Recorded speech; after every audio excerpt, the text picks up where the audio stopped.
deep in the heart of the capital city. Live from the Grand Tire Studios at 44th and O, we switch on the blinding neon glow that bears their name. Jack Mitchell and Dave Miller. It's KLIN's Jack and Dave in the morning. 8:35, Jack and Dave in the morning on Lincoln's News and Talk, 1400 KLIN. Time to talk tech, gadgets, social media, and the like. Jason Peterson from Turbine Digital in the house with us, as he does a couple of times a month. Hello, Jason. How are you? I'm great. How are you guys doing? We're good.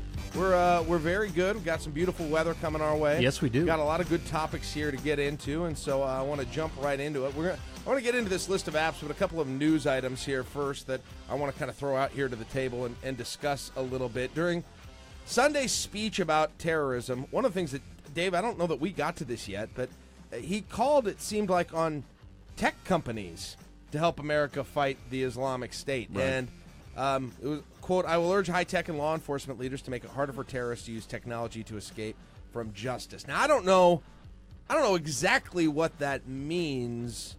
Is that something about encryption, do you think? Or what can these tech companies do to be a part of this? Not necessarily. If you watch what Trump and Hillary said yesterday, it's kind of scary because they said, well, we want to shut down parts of the internet and not make them accessible anymore. And you're going to hear arguments like, what about our First Amendment rights? And we don't need to worry about that when it comes to safety. Yes, we do need to worry about that. Just like you can't wholesale say we're going to hold Muslims from coming into this country, you can't wholesale say we're going to shut down the internet for some and not for others. We live in a different time. That is not acceptable. No, that argument doesn't work. I agree with you. I mean, we went through this already, I think, with that legislation of keeping the internet open and some of the throttling of the bandwidth and all that stuff, and that didn't pass. So you're right. I mean, we have this challenge now where, I've always felt, and we've talked about this, where a lot of these wars that are going to be fought using technology and just the interwoven interconnectedness now that we have as a global community. So it's very, very complicated. So you have these tech companies now that, have a footprint, have data. In some cases, the data is just totally wide open. Like we were talking about with Facebook and these profiles and LinkedIn and Instagram. I mean, you can data mine a bunch of stuff on these guys without even doing any sort of security audit. But at the same time, I think I think they're trying to harken back to the 40s where the companies all got together and, they rallied the troops and all, Ford and all those guys manufactured tanks and stuff. Well, it isn't like that now. They also had they had government contracts, too. They were paying them to be on board. Exactly. It isn't like that now. I think the government's frustrated because it is easier than ever for two people on opposite sides of the earth to communicate and have it leave virtually no perceptible record of that conversation. Well, there is and there isn't. It depends on how it's stored, where it's stored, and who has access to it, and whether or not it's legal. But these things that aren't the WhatsApps of the world, even FaceTime. I mean, well, and what they were using the PS4 system to communicate for the There are Paris so bomb. many of those options out there right now. I think there's some frustration by people who used to track this stuff 10 years ago in the different ways that they've got to communicate now. It goes beyond text. It goes beyond emails. It goes beyond phone calls. There are much easier ways to communicate where it doesn't leave the same trail nearly like that. So I guess that's what I wondered if he was talking about, if he called for more options for those to be unencrypted so people could get a hold of it. Well, maybe he's saying do the electronic version of see something, say something. If you see something on a Facebook page or a Twitter feed or something like that seems dangerous, out of place, whatever, that you should report that as well. Yeah. Well, interesting stuff there. I did want to get you guys' thoughts on that. Really shifting gears here for a second. Interesting piece of news that's just coming out over the last 12 hours or so. Amazon Prime we'll see what you guys think. They've taken another big step in getting people to cut the cord. They announced yesterday a new option called the Streaming Partners Program. So Prime members who pay the annual fee, they can expand their choices. They can watch streaming videos from Showtime, Starz, A&E, AMC, and other providers, but they've got to pay on top of what they're already paying to get those. You can get them basically a la carte. And I wondered when something like this was going to happen. You guys think this is a big gain for cord cutters, or does it just depend on the price point for this? I think it's the price point. I mean, again, they already have a la carte options for just compared to like a Netflix where we rent a movie for $3.99 and $4.99 for the HD version. So I think it's really about that. Where if the price point is good, it's that a la carte versus a subscription fee. So it's the price for me is going to make the difference. Yeah, it's also the choices too.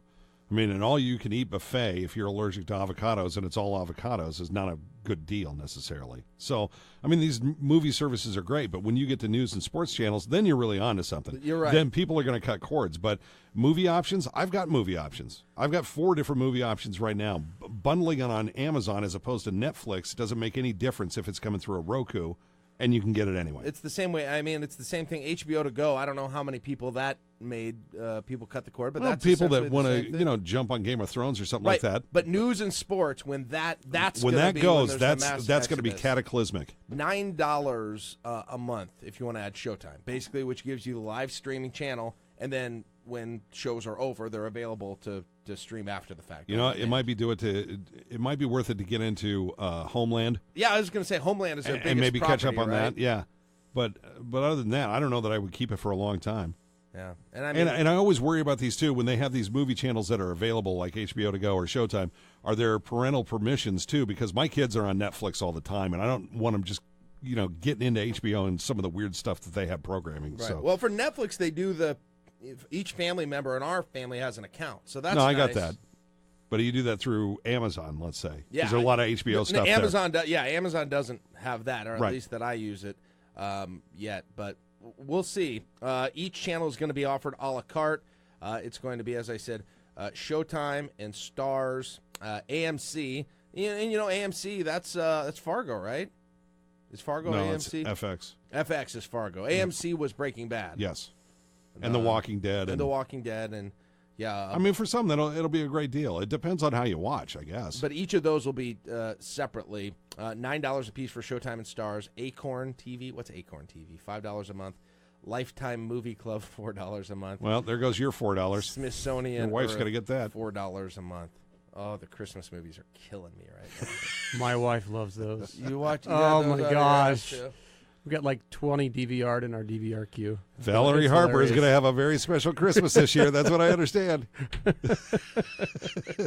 Yeah, it's rough. But all right. Anyway, I thought this was interesting, guys. I wanted to get your responses to this. Mashable put out a list, and I don't know if this was in honor of some kind of an anniversary or something, but they decided, with the iPhone having been unveiled in 2007, they put together a list of the top 100 iPhone apps of all time, and a lot of these cross over between iPhone and Android as well. And so I wanted to get your take on this. They said the number one all-time app on the iPhone, Dave's going to hate this, Instagram.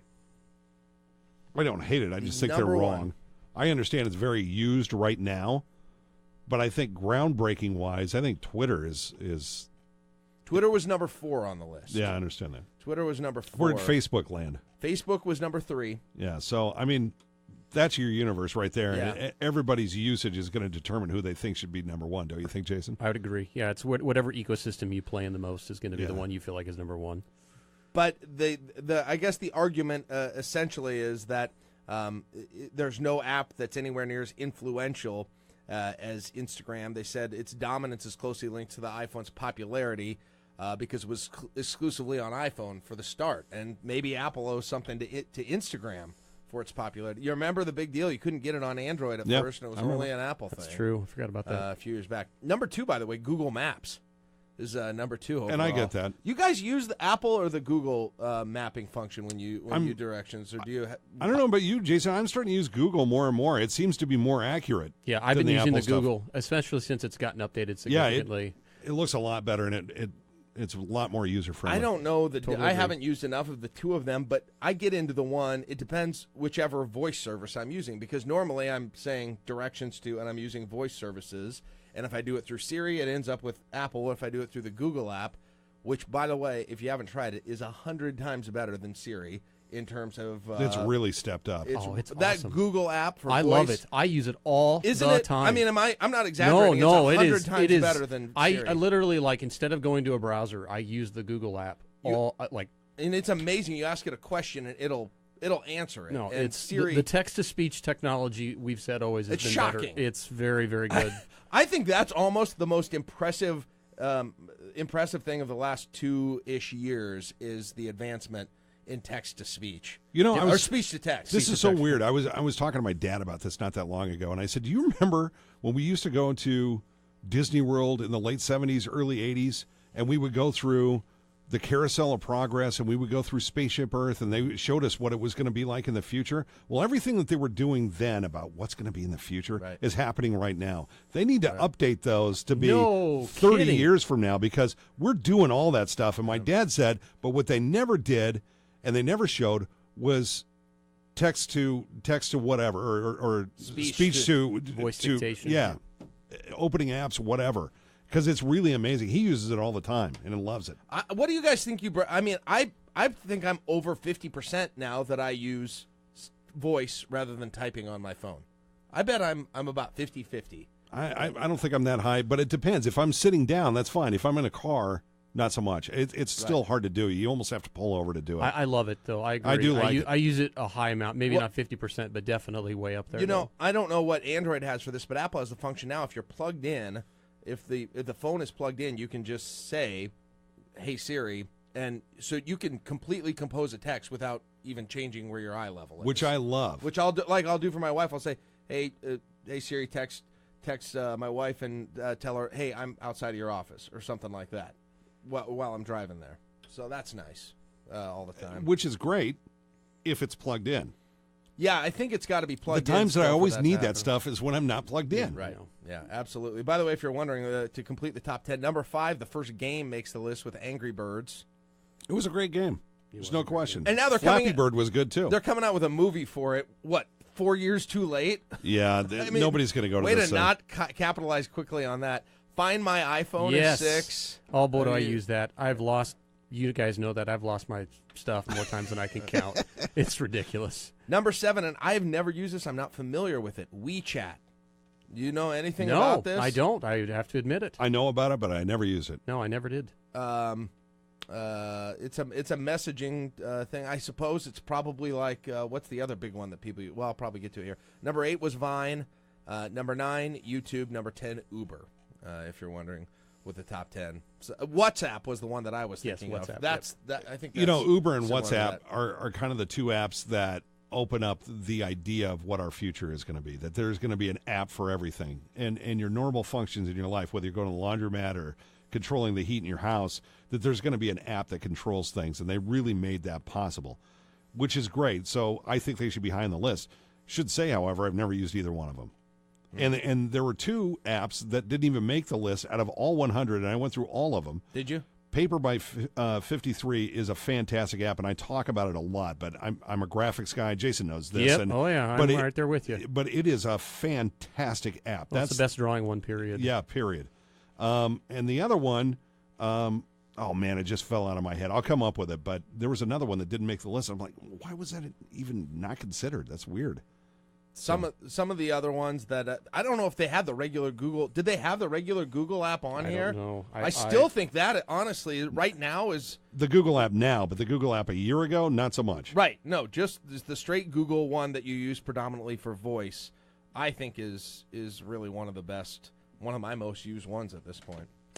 So anyway, there's a whole lot of them. You can get it. You can get the thing on Mashable. They've got a lot more games actually in the top 20. I was surprised to see that. I don't know if I've ever Candy Crush, Cut the Rope, Words with Friends. I never got into Words with Friends. My wife was doing that for a long time.